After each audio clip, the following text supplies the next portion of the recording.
Naomi from Northern Light Yoga, and today I'm going to share with you 8 tips to help keep you safe and to get the best out of your yoga practice.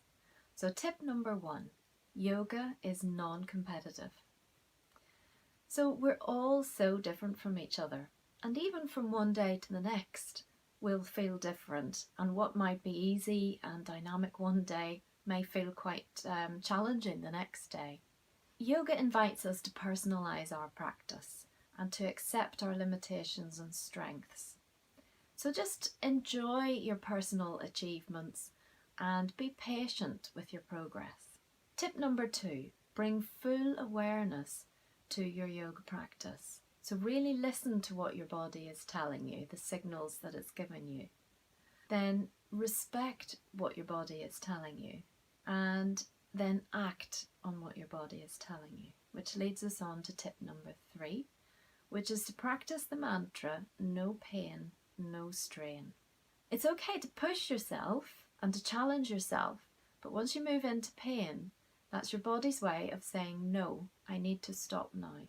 So for example, if you know that kneeling isn't good for your knees and it causes pain, then you can always modify by kneeling on a blanket, or you may choose to do the same posture standing as in runner. So there's a kneeling version of the runner, but you can also do a standing runner.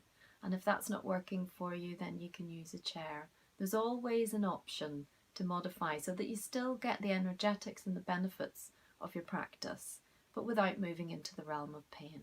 Tip number 4, if you have a health condition, then please seek medical advice before you practice. There are lots of conditions out there which I won't be able to go into today, but let's have a look at some of the most common conditions. So for instance, if you have low blood pressure, then you want to avoid moving quickly in such a way that you create more pressure in the head.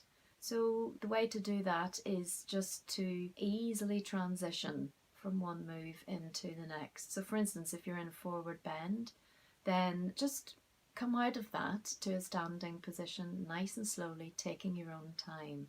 So even if the video is going a little bit faster, you've always got the option to press pause and just to do things at a pace that suits you. High blood pressure, heart conditions, glaucoma, detached retina, you want to keep the head above the heart. So if the posture asks you to come down into an inversion, like a forward bend, then instead of coming the full way down, you can bring the upper body just into what I would call a tabletop. Equally, if the posture is asking you to take your hands above your head, you don't want to hold your hands above your head and the heart level for too long. So just keep it shorter and more flowing, or if you do need to hold, then you can choose to hold the hands at the heart instead. Pregnancy, yoga is very good for pregnancy, but it's always a good idea to get a pregnancy class that is especially suited to your needs. Back pain, definitely get a health assessment just to make sure that you're okay to do yoga before you start your practice. The good news is that about 90% of back pain issues are definitely eased and helped by movement, and especially yoga. So this brings me into the next tip now, number 5, and that is to stay hydrated. A good percentage of back pain is actually down to dehydration. When we move the spine, the intervertebral discs that cushion the vertebra, they draw hydration into the intervertebral discs from that movement.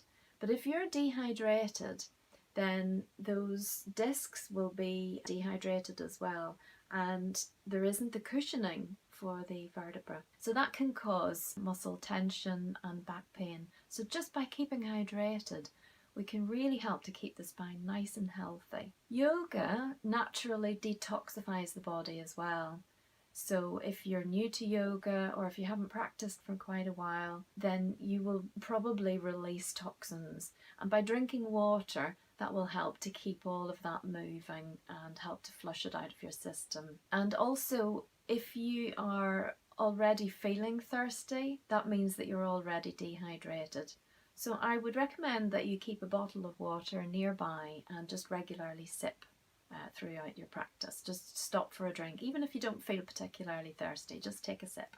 Tip number 6, practice on an empty stomach. So if you've just had a heavy meal, then you don't want to practice yoga for at least 2 hours. If you've had a light meal or a light snack, maybe 1 hour. If you're feeling hungry but you want to do your yoga practice, what I do is I just have a banana or maybe a handful of nuts, something very light that gives plenty of energy quickly but doesn't fill the stomach. Tip number 7, use a non-slip yoga mat.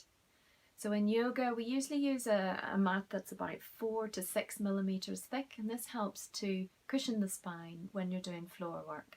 It also helps to offer stability and steadiness. And for this reason, I would also definitely advise, if you can, to practice in bare feet. Practicing in bare feet is very grounding, but it also offers much better stability and a little bit of stickability. And finally, tip number 8, please switch off all the phones. You know, this is your time to relax, replenish, and enjoy some me time. So I hope you find these tips helpful. If you like the video, then please give it a thumbs up and subscribe to my YouTube channel. Thank you.